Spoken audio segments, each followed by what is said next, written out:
Bon, bonjour à toutes et à tous. Voilà, nous sommes le groupe d'action des auditions citoyennes du 05. Alors, ce projet qui nous fédère est le suivant.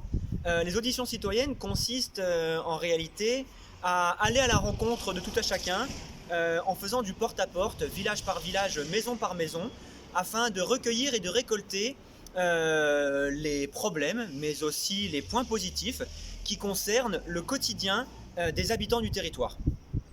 Le projet, ensuite, au-delà de cette collecte d'informations absolument faramineuse, c'est d'en faire une analyse afin de pouvoir justement toutes et tous ensemble, par le processus d'intelligence collective et la co-construction, la co-élaboration, la co-participation, établir toutes et tous ensemble un programme de territoire qui puisse être porté afin de trouver des solutions pour améliorer le quotidien justement dans les Hautes-Alpes.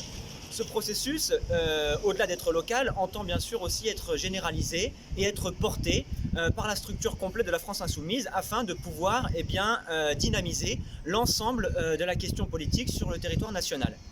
Donc après, je vais laisser la parole à mes collègues qui pourront rentrer dans le détail.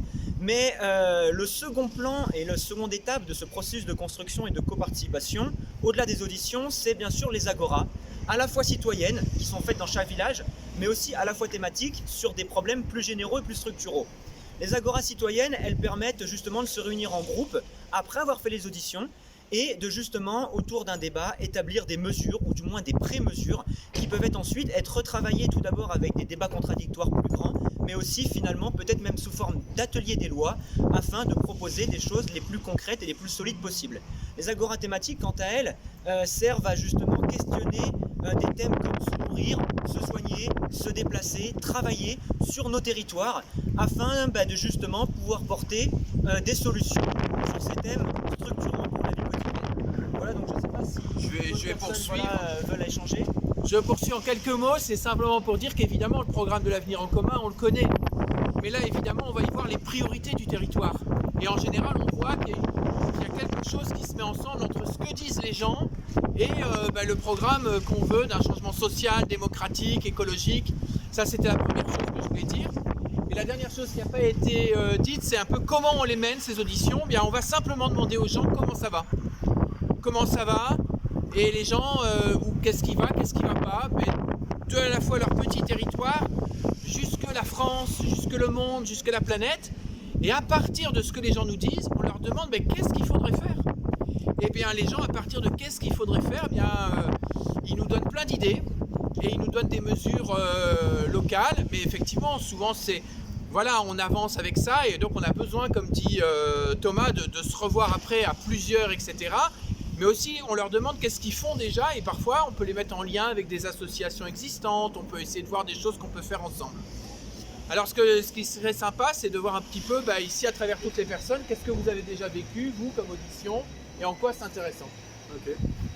Moi, simplement, avec mes camarades Mikey et Lisa, je suis étudiant en anthropologie à Aix. Et j'ai été intéressé un petit peu de voir les problématiques qui touchaient chaque personne du territoire.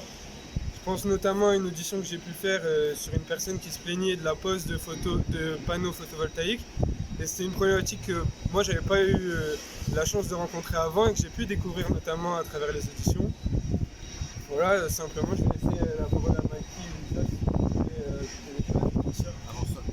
Ouais. C'est vrai que anthropologiquement c'est super intéressant et surtout ça donne la possibilité à des gens qui n'ont pas forcément la parole de s'exprimer. C'est toujours intéressant de voir ces sujets, comme il l'a dit, c'est une redite, mais par exemple la thématique du loup qui est très propre au territoire et qu'on n'a pas forcément l'occasion de voir. Et c'est très enrichissant sur plein de points. Ce qui est intéressant également, c'est que déjà on va à l'écoute des gens et souvent les gens d'abord ont peur, ils se disent qu'on fait de la propagande, qu'on va imposer des idées alors que pas du tout, on est là pour les écouter et c'est ça qui change et après les gens sont heureux et des fois ils se dévoilent, ils offrent plein d'histoires incroyables au niveau local, au niveau de leur vie, au niveau du monde et c'est ça qui fait qu'il y a un meilleur lien entre les gens et après ce qui est encore plus beau aux agoras, c'est qu'en fait même avec plein d'idées divergentes, on va s'unir et on va apporter des choses tout à fait intéressantes. Et même s'il y a des idées qui sont opposées, il y a un dialogue et c'est pas noir ou blanc, il y a un rapport, il y a un lien et même si on n'est pas d'accord, on voit des accords communs. Pour rebondir, exactement, approfondir, c'est que cette idée, c'est avant tout une démarche d'écoute. Et comme l'a dit Elisa, c'est aussi une démarche de faire rencontrer des idées qui peuvent être pourtant divergentes. Donc le processus, on est hors campagne électorale, on n'est pas dans un cadre purement politique, on est avant tout dans un cadre de construction au sens noble et au sens premier de la politique, c'est-à-dire le faire ensemble, le faire tous et toutes ensemble pour le territoire à la fois local et à la fois national. Donc l'idée, c'est pas d'être apartisan, parce que bien sûr tout le monde sait et on est affilié, mais l'idée, c'est avant tout justement de mettre dans une démarche de tolérance, presque une démarche anthropologique, mais qui a pour but de faire un programme politique. Voilà. J'ai participé aux auditions citoyennes de Serres et ça m'a appris à discuter avec les gens et à être plus patient, moins clivant, on va dire, sur mes idées. Donc oui, c'était une expérience enrichissante. Alors moi je pense que vous devez essayer de vivre ce genre d'expérience chez vous, localement, etc. Alors nous, je vais quand même dire quelques chiffres.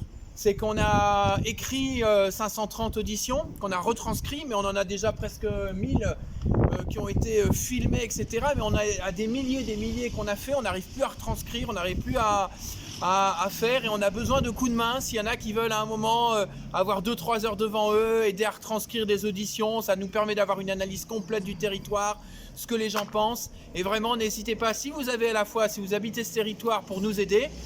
Et puis là, toute l'équipe n'est pas complète, hein. Il y a Lola qui est co-animatrice, voilà, toute l'équipe n'est pas ici au complet, mais on essaye, tous les samedis, on essaye de se voir. Et souvent, on va démarrer le mardi soir et le mercredi soir. Là, ici, on est dans le secteur de Veynes, on va tout doucement monter vers Gap, etc. Et donc, tout le monde est bienvenu, n'hésitez pas à venir. Et puis, voilà, ce qui change aussi, c'est les militants, moi, je trouve. Parce que souvent on pense exactement tout ce qu'on a à dire, et là on apprend aussi à écouter, et ça transforme les deux côtés. Ça transforme les gens qui nous voient dans une autre posture, et ça nous transforme aussi, nous, de l'intérieur, quoi. Je sais pas s'il y en a qui veulent encore dire un truc. Ah ben, parfait à tous, et